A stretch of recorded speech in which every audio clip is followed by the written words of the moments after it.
रतन सिंह एक गरीब किसान था। वो किसानी करके ही वह अपना घर परिवार चलाया करता था। रतन का बेटा अनुज शहर में अपनी पढ़ाई पूरी कर रहा था। ऐसे ही एक दिन अनुज अपने पिता को फोन करता है और अपने पिता से कहता है, प्रणाम पिताजी, कैसे हैं आप? मैं तो ठीक हूँ बेटा। तू बता, सब ठीक तो है ना? और तेरी पढ़ाई कैसी चल रही है? मन लग रहा है ना तेरे शहर में? हाँ पिताजी, सब कुछ ठीक है। वो पिताजी, 2 महीने से फीस नहीं आई है, इसलिए मैंने आपको फ़ोन किया है। आप फीस जमा करवा दीजिए जल्दी। और आप बिल्कुल भी टेंशन मत लीजिए। एक दिन जब मैं अपनी पढ़ाई पूरी करके वापस आऊँगा, तब आपके सारे कर्ज उतार दूंगा। अरे नहीं बेटा, ऐसी कोई बात नहीं। तू बिल्कुल भी चिंता मत कर, मैं पैसों का इंतजाम करता हूँ। बेटे की बात सुनकर रतन सिंह का चेहरा थोड़ा सा उदास हो जाता है, क्योंकि वो अपने बेटे को अपनी आर्थिक हालात के बारे में कुछ भी नहीं बताना चाहता था। रतन सिंह अपनी जमीन के कागज लेकर अपने गांव के सेठ वीर प्रताप सिंह के पास जाता है और वीर प्रताप से कहता है, मालिक, हमें आपकी थोड़ी सी मदद चाहिए। दरअसल कुछ पैसों की ज़रूरत है मुझे। तो आप मेरी ज़मीन के कागज़ गिरवी रख लीजिए और मुझे कुछ पैसे उधार दे दीजिए। अरे, ये तू अपनी जमीन के कागज लेकर आया है तू? अगर उधारी चाहिए तो कम से कम चीज तो अच्छी लेकर आ गिरवी रखने के लिए। और तेरे घर के कागज नहीं चाहिए हमें। अगर गिरवी रखनी है तो अपना खेत गिरवी रख, तब जाकर ही मैं तुझे पैसे दूंगा। बाकी तेरी मर्जी है। अरे मालिक, मुझे सच में पैसे की ज़रूरत है। ठीक है, मैं शाम को आता हूँ खेत के कागज़ लेकर। मालिक, बस मेरा बेटा जब शहर से वापस आएगा, तब आपकी पाई पाई चुका दूंगा मैं। अरे बस बस, मेरे पास तेरी बकवास सुनने का समय नहीं है। शाम को कागज लेकर आ जाना और पैसे लेकर चल जाना। रतन सिंह उदास मन से जमीन के कागज लेकर घर आ जाता है। थोड़ी देर में फिर से रतन के बेटे का फोन आता है। रतन इस बार अपने बेटे का फोन ही नहीं उठाता। वह बहुत परेशान था। ऐसे ही शाम को रतन फिर से वीर सिंह के घर जाता है और अपने खेत के कागज गिरवी रख के अपने बेटे की पढ़ाई के लिए कर्ज ले लेता है। वीर सिंह रतन सिंह के खेत के कागज पाकर बहुत खुश होता है, क्योंकि रतन का खेत बहुत उपजाऊ वाली जमीन थी। उस पर बहुत अच्छी खेती होती थी। हाँ, कितना भोला है ये रतन। कितने बड़े बड़े सपने देख रहा है अपने बेटे को लेकर। लेकिन ये भूल गया है कि गरीब लोग हमेशा गरीब ही रहते हैं। गरीब का बेटा कभी अमीर नहीं बन सकता और ना ही बड़ा इंसान बन सकता है। खैर, मुझे जो चाहिए था वो मुझे मिल गया। अब क्या चाहिए? रतन सिंह अपने बेटे की कॉलेज की फीस जमा करने के लिए अपने बेटे के अकाउंट में पैसे भेज देता है। ऐसे ही लगभग 7-8 महीने गुजर जाते हैं। रतन के बेटे की नौकरी शहर में ही लग जाती है। अनुज अब हर महीने अपने पिता के अकाउंट में पैसे भेजा करता। रतन सिंह धीरे धीरे वीर सिंह की पाई पाई चुका देता है और एक दिन रतन वीर सिंह से अपने खेत के कागज वापस मांगते हुए कहता है, मालिक, मैंने आपकी पाई पाई चुका दी है। अब आप मुझे मेरे खेत के कागज वापस कर दीजिए। और आपने उस समय मेरी मदद की, उसके लिए आपका बहुत बहुत शुक्रिया। आपका एहसान मैं ज़िंदगी भर नहीं भूलूंगा। अरे, इसमें एहसान वाली क्या बात है? मैं तुझे कुछ बताना चाहता हूँ रतन। देख, मैं तुझे तेरे खेत के कागज वापस नहीं कर पाऊंगा, क्योंकि अब मैंने उस पर खेती करवाना शुरू कर दिया है। क्योंकि पैसे चुकाने में तूने काफ़ी देर कर दी। और फिर वैसे भी तुझे खेत के बदले खेत चाहिए ना। तो जितना तेरा खेत है उतना खेत मैं तुझे दे दूंगा। अपने गांव में जो नदी है ना, उस नदी के पीछे वाला जो खेत है, वो सारा खेत मैं तेरे नाम कर दूंगा। ये क्या बात कर रहे हो आप मालिक? मैं अपने खेत में सब्जियों की खेती करता था और आपने मुझसे बिना पूछे मेरे खेत में खेती शुरू कर दी। ये तो गलत है ना मालिक? देख, ये मत भूल, मैं इस गांव का सेठ हूँ। चाहूँ तो इस गांव से तेरा रोटी पानी उठवा सकता हूँ। इसलिए भलाई इसी में है कि तू चुपचाप बदले में जो तुझे खेत दे रहा हूँ वो खेत ले और उसमें खेती कर और अपना जीवन चला। इससे मुझे कोई दिक्कत नहीं है। किसी गरीब के पेट पर इस तरह से लात ना मारो मालिक। मैंने बहुत भरोसे के साथ आपको ज़मीन के कागज़ दिए थे, लेकिन मुझे नहीं पता था कि आप आगे जाकर मेरे साथ ऐसा करोगे। मैं बदले में तुझे खेत के बदले खेत दे रहा हूँ। मैंने तेरे साथ कोई धोखा नहीं किया है। अगर तुझे खेत नहीं चाहिए तो मत ले। मैं चाहूँ तो तुझे यहाँ से लात घूंसे मरवा कर भगा सकता हूँ, लेकिन मुझे ऐसा नहीं करना। चुपचाप इन पेपर पर साइन कर और जाओ यहाँ से। वीर सिंह डरा धमकाकर रतन को दूसरा खेत दे देता है। बेचारा रतन गरीब था, जिस वजह से वो वीर सिंह के खिलाफ आवाज नहीं उठा पाता। रोता बिलखता रतन अपने घर आ जाता है। ऐसे ही एक हफ्ते बाद रतन उस खेत में खेती करने के लिए जाता है। रतन बहुत मेहनत से उस खेत में खेती कर रहा था, लेकिन एक किसान को उपजाऊ खेत की जमीन की बहुत अच्छे से परख होती है। वीर सिंह ने यहाँ पर भी रतन के साथ धोखा किया। वो जमीन बंजर थी, उस जमीन पर खेती करना बहुत मुश्किल था। रतन जमीन पर बैठकर रोने लगता है। तभी अनुज का फोन आता है। अनुज अपने पिता की रोने वाली आवाज सुनकर घबरा जाता है और वह अगले ही दिन अपने घर आ जाता है। रतन अनुज को सारी बात बताता है, जिसके बाद अनुज अपने पिता से कहता है, पिताजी आप बिल्कुल भी चिंता मत कीजिए, अब मैं यहाँ आ चुका हूँ, सब ठीक कर दूंगा। कहते हैं ना, घी अगर सीधी उंगली से ना निकले तो उंगली टेढ़ी करनी चाहिए। वीर सिंह ने जो आपके साथ किया है ना, वो बहुत गलत किया है और उसे इसकी भरपाई करनी ही पड़ेगी। ऐसे ही रात भर अनुज वीर सिंह से बदला लेने के लिए तरकीब सोचने लगता है। आखिर अनुज को एक तरकीब सूझती है। अगली सुबह रतन और अनुज दोनों इस खेत में खेती करने लगते हैं। पूरे खेत में अच्छी तरह से खुदाई करने लगते हैं। खुदाई करने के बाद थोड़े बहुत बीज पूरे खेत में फैलाकर वहां से चले जाते हैं। अगले दिन अनुज खूब सारी भिंडी अपने घर में ले आता है। भिंडी देखकर रतन अपने बेटे से कहता है, अनुज तू क्या कर रहा है? मुझे तो कुछ भी समझ में नहीं आ रहा। आखिर तू करना क्या चाहता है? पहले तूने मुझे उस बंजर खेत पर खुदाई करवाई, फिर कुछ बीज डलवा दिए और अब ये भिंडी उठाकर ले आया। आखिर तू करना क्या चाहता है? पिताजी आपको मुझ पर भरोसा है ना? मैं वीर सिंह को यह एहसास दिलाना चाहता हूँ कि उसने आपको जो ज़मीन दी है वो बंजर नहीं है, बल्कि एक जादुई ज़मीन है और उस ज़मीन पर जादुई भिंडी की खेती होती है। अब आप देखो कि क्या नतीजा निकलता है इसका। रात को अनुज सभी भिंडी को गोल्डन कलर का पेंट कर देता है और उन सभी भिंडी को खेत में ले जाकर गाड़ देता है। अगले दिन अनुज पूरे गांव में जोर जोर से चिल्लाने लगता है, अरे ये तो चमत्कार हो गया, यह ज़मीन तो जादुई ज़मीन है। इस ज़मीन पर जादुई भिंडी की खेती हो गई। अरे हम तो माला माल हो गए। अनुज को इस तरह से चिल्लाता हुआ देखकर गांव के कुछ लोग उसके पास आते हैं और जादुई भिंडी के बारे में पूछने लगते हैं। अरे अरे अनुज बेटा, क्या सच में तुम्हारे खेत में जादुई सोने की भिंडी हुई है? यह तो कमाल हो गया बेटा। हमें भी देखना है कैसी दिखती है जादुई भिंडी। अनुज उन सभी को खेत में ले जाता है और दूर से ही सभी लोगों को सोने की भिंडी दिखाता है।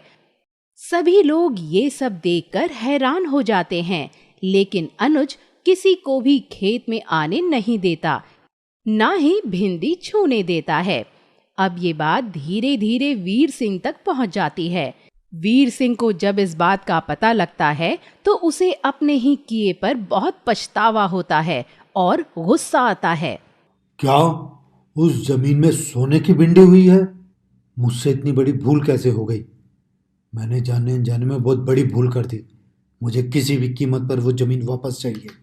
वीर सिंह अनुज और रतन के पास जाता है और अपनी जमीन वापस मांगते हुए कहता है, देख रतन, तेरी जमीन किसी काम की नहीं है। अरे इस पर अच्छे से खेती नहीं होती। मुझे तेरी जमीन नहीं चाहिए। मैं तेरी जमीन वापस करना चाहता हूँ और बदले में मैंने जो तुझे जमीन दी थी वो जमीन तू मुझे वापस कर दे।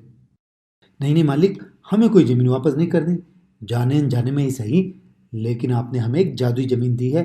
अब हम जैसे गरीब लोगों के लिए तो ये वरदान से कम नहीं है, इसलिए माफ़ करना। इतनी आसानी से तो ये ज़मीन हम नहीं देने वाले आपको। देख, मुझे किसी भी कीमत पर यही ज़मीन चाहिए। इसके लिए मैं तुझे 2 गुना कीमत देने के लिए भी तैयार हूँ। 2 गुनी कीमत? मजाक है क्या मालिक? अरे ये जादुई ज़मीन है और इस पर सोने की भिंडी की फसल हुई है, और आप चाहते हैं कि मैं दोगुनी कीमत पर ये सोने की जमीन आपको वापस कर दूं? ऐसा तो नहीं हो सकता मालिक। अनुज वीर सिंह को वहां से खाली हाथ भेज देता है। अनुज बहुत पढ़ा लिखा था, उसे कानून का अच्छे से ज्ञान था, जिस वजह से वीर सिंह की एक नहीं चल पा रही थी। वीर सिंह अपना मुंह गिराकर वहां से घर आ जाता है। वीर सिंह रात भर जादुई भिंडी और जादुई खेत के बारे में सोचने लगता है। अगले दिन फिर से वीर सिंह अनुज के घर जाता है और कहता है, देखो, मुझे वो जमीन चाहिए, किसी भी कीमत पर। मैं 5 गुना कीमत देने को तैयार हूँ, लेकिन मुझे वही जमीन चाहिए। देखो मालिक, अब आप अगर इतना कह ही रहे हैं तो आपकी बात टाल भी नहीं सकते, लेकिन 5 गुना कीमत देने के बदले आपको एक पेपर साइन करने होंगे कि आप अपनी मर्जी से वो ज़मीन दे रहे हैं और हमें हमारी ज़मीन वापस दे रहे हैं, क्योंकि भरोसा नहीं आगे जाकर कब किसका दिमाग बदल जाए। इस तरह से अनुज वीर सिंह से पेपर पर साइन करवा लेता है और उस बंजर जमीन को 5 गुना कीमत पर वीर सिंह को ही बेच देता है। वीर सिंह खुशी खुशी उस खेत में जाता है और एक एक भिंडी को उठाकर चेक करता है कि वह भिंडी सोने की है।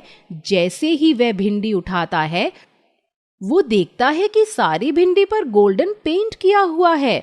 ये देखकर वीर सिंह को बहुत गुस्सा आता है और उसे अपने किए पर पछतावा भी होता है। इस तरह से अनुज की सूझबूझ से उसे उसका खेत वापस मिल जाता है। अक्सर बुरे कर्म का नतीजा बुरा ही होता है और हर जंग को लड़ाई झगड़े से नहीं बल्कि बुद्धिमानी से भी जीता जा सकता है। जग प्रताप एक गरीब किसान था। उसके पास अपनी कोई जमीन नहीं थी।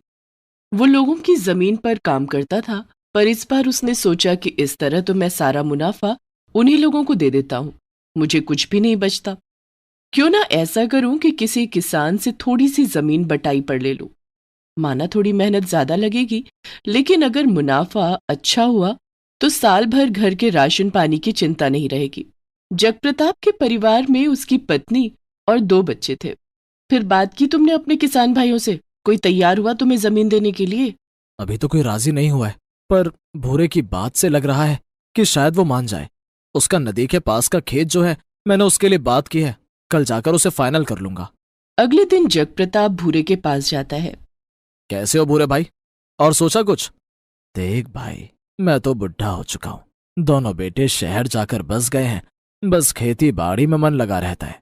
पर अब इतनी जान नहीं रही है शरीर में कि इतने बड़े खेत को देख सकूं। मैं तुझे नदी वाली जमीन दे देता हूं तो उसमें तरबूज लगा ले, और अगले साल जितना भी मुनाफा तुझे होगा उसका 10% मुझे दे दियो। इस तरह तेरा भी काम हो जाएगा और मुझे भी 2 पैसे मिल जाएंगे। ये सुनकर जगप्रताप खुशी के मारे उछल पड़ता है। वो तुरंत शहर जाता है और वहां से अच्छे तरबूज के बीज लेकर आता है। फिर वो जमीन तैयार करता है। चारों तरफ जंगली जानवरों से बचाने के लिए खेत को वो बाड़ा लगाता है और फिर तरबूज के बीज बिखेर देता है। और जैसे ही मार्च का महीना लगता है, उसके खेतों पर तरबूज आने शुरू हो जाते हैं। छोटे छोटे तरबूज रोज 1 इंच बढ़ते हुए देखकर जगप्रताप बड़ा खुश होता। देख लेना बंटी की माँ, इस बार ये हमारी फसल बहुत अच्छी होगी, और इस बार फसल अच्छी होने के बाद में भूरे से बात कर उसकी और जमीनों पर भी तरबूज की खेती करूंगा। उसे भी पैसे मिलते रहेंगे और मेरा घर भी अच्छे से चलेगा। बस भगवान करे इस बार सब कुछ अच्छा हो जाए। तुम्हें पता है, आज पड़ोसन मिली थी मुझे रास्ते में, कह रही थी कि खेतों की तरफ से आ रही थी और खेत में तरबूज लद लद कर आए हैं। वो तो कह रही थी कि जहां तक मेरी नजर गई बड़े बड़े तरबूज मिट्टी पर पड़े हुए थे, कहीं नजर ना लग जाए किसी की। हाँ हाँ, तुम सही कह रही हो। मैं कल डंडी पर हांडी डाल दूंगा, फिर हमारे खेतों को किसी की नजर नहीं लगेगी। तभी उसके दोनों बच्चे वहां आते हैं और जगप्रताप से जिद करने लगते हैं। बाबा, खेतों में तरबूज पक गए हैं क्या? बाबा, जो पहला तरबूज पकेगा उसे घर के लिए लेकर आना। और कितना टाइम लगेगा बाबा? बस बेटा, 2 दिन और इंतजार करो, कुछ अच्छे तरबूज हैं, 2 दिन में पक जाएंगे। और वैसे मैं कुछ घर ले आऊंगा और बाकी सारे बाजार में बेच दूंगा। बच्चे बड़े खुश थे कि वो पहली बार अपने बाबा के हाथ के लगाए हुए तरबूज खाएंगे। सब कुछ अच्छा चल रहा था। जिस दिन जगप्रताप अपने खेतों में तरबूज तोड़ने जाता है तो उसके पैरों के नीचे से जमीन निकल जाती है। तरबूज का जमीन पर लगने वाला हिस्सा कीड़ों ने खा लिया था। हे भगवान, ये क्या हुआ? मैं तो समझ रहा था कि ये तरबूज नीचे से पक रहे होंगे, लेकिन लेकिन सब कीड़ों ने खा लिए। मेरे बच्चों के कितने सारे सपने यहीं पर खत्म हो गए। अब उन्हें फसल का पहला तरबूज कैसे खिलाऊं? वो चिंता में डूबा हुआ बैठा था। तभी उसे ख्याल आया कि तरबूज तो मैं कहीं से भी लाकर बच्चों को खिला दूंगा। जो सबसे बड़ी परेशानी है वो ये है कि पत्नी से कैसे कहूंगा। पूरा दिन वो खेतों में ही बैठा रहा। जब शाम हो गई तो वो अपने घर की तरफ चल पड़ा। उसे रास्ते में एक तरबूज वाला दिखाई दिया। उसने उसे हाथ देकर रोका। तरबूज वाले भैया, तरबूज कैसे दिए? ये वाला तरबूज मुझे दे दो। क्या बात है भैया, तुम तो पूरी तरह पसीने में भीगे हुए हो। कोई मुसीबत है क्या? भैया, किस्मत की बात है, हम अपनी किस्मत से नहीं लड़ सकते। किसी से जमीन लेकर तरबूज लगाया और सारी फसल खराब हो गई। ओहो, मैं तो समझ सकता हूँ भाई, मैं भी एक किसान हूँ। फसल खराब होने का जो मुझे भी पता है दुख। जग प्रताप उससे तरबूज ले लेता है और पैसे पूछता है तो वो आदमी पैसे लेने से मना कर देता है। तुम कैसी बात कर रहे हो भैया? तुम्हारा और मेरा काम एक ही है। मजबूरी आज तुम्हारे पास है, कल मेरे पास भी हो सकती है। आओ, ये तरबूज अपने बच्चों को खिलाओ। जग प्रताप उसे धन्यवाद देकर वहां से जाने लगता है कि तरबूज वाला उसे आवाज देता है। भैया, मुझे नहीं पता कि मुझे तुम्हारी मदद किस प्रकार करनी चाहिए, लेकिन मैं पूरा दिन तरबूज बेचता भी हूँ और काट कर भी बेचता हूँ। मेरे पास कुछ बीज पड़े हुए हैं और इन्हें अपने खेतों में लगाकर देखो। नफा नुकसान तो होता ही रहता है। इन बीजों को लगा लो, मान लेना कि तुम्हारी फसल में फल देर से उगा है। तुम्हारा जितना शुक्र अदा करूं कम है भैया। आते जाते मिल लिया करना। भाई, मैं तो मुसाफिर हूँ, आज यहाँ बेचता हूँ, कल कहीं और बेचने चला जाऊंगा। और हाँ, जान रही तो जरूर मिलूंगा। जग प्रताप तरबूज और बीज लेकर चला जाता है। घर पहुंचकर वो अपने बच्चों को तरबूज देता है। पिताजी, ये तरबूज तो कितना बड़ा और भारी है। मैं इसको पानी में डाल देता हूँ, जब ठंडा हो जाएगा तो हम लोग इसे खाएंगे। हाँ हाँ, चलो भैया, हम तरबूज टब के अंदर डाल देते हैं। बच्चों के चेहरे की खुशी को देखकर जग प्रताप किसी से कुछ नहीं कहता और चुपचाप आंख बंद करके लेट जाता है। थोड़ी देर बाद बच्चे तरबूज निकाल कर लाते हैं और वो जग प्रताप को काटने के लिए दे देते हैं। तुम लोगों को अच्छा लगा ना बेटा तरबूज? आओ, लाओ, मैं तुम्हें उसे खाने के लिए देता हूँ। उसकी पत्नी थाली लेने के लिए रसोई में चली जाती है। दोनों बच्चे पालती मारकर अपने बाबा के पास बैठ जाते हैं। जग प्रताप थाली आने पर उस तरबूज को काटने लगता है, पर वो बड़ा हैरान था कि चाकू तो एकदम से तरबूज के अंदर घुस जाता है। फिर उसे इतना समय क्यों लग रहा है? वो पूरा दम लगाकर उस तरबूज को काटता है तो वो लोग हैरान हो जाते हैं। उस तरबूज में छोटे छोटे हीरे थे। सारे हीरे थाली में और जमीन पर बिखर जाते हैं। ये कैसा चमत्कार है? तरबूज में से हीरे निकल रहे हैं। अरे, अब तुम कहाँ चले? तुम लोग चुपचाप बैठे रहो, मैं भी आता हूँ। जग प्रताप भागता हुआ उस जगह पर जाता है जहां पर वो तरबूज वाला मिला था। तरबूज वाला उसे दूर दिखाई देता है तो वो भागते भागते उसके पास जाता है, लेकिन तभी वहां एक रोशनी होती है और वो तरबूज वाला गायब हो जाता है। इसका मतलब उस फरिश्ते को भगवान ने भेजा था मेरी मदद के लिए। हे भगवान, ये कहावत तो सच हो गई कि तू देता है तो छप्पर फाड़ कर देता है। जग प्रताप खुशी खुशी घर आता है और अपनी पत्नी को वो सारे हीरे दे देता है और बच्चों से वादा करता है कि कल सुबह वो उनके लिए खाने वाला तरबूज लेकर आएगा।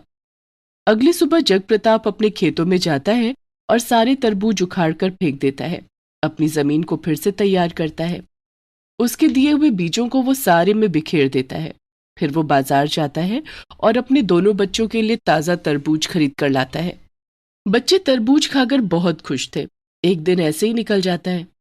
अगले दिन सुबह जब प्रताप अपने खेतों में जाता है तो वहां पर ताजे ताजे तरबूज लगे हुए थे।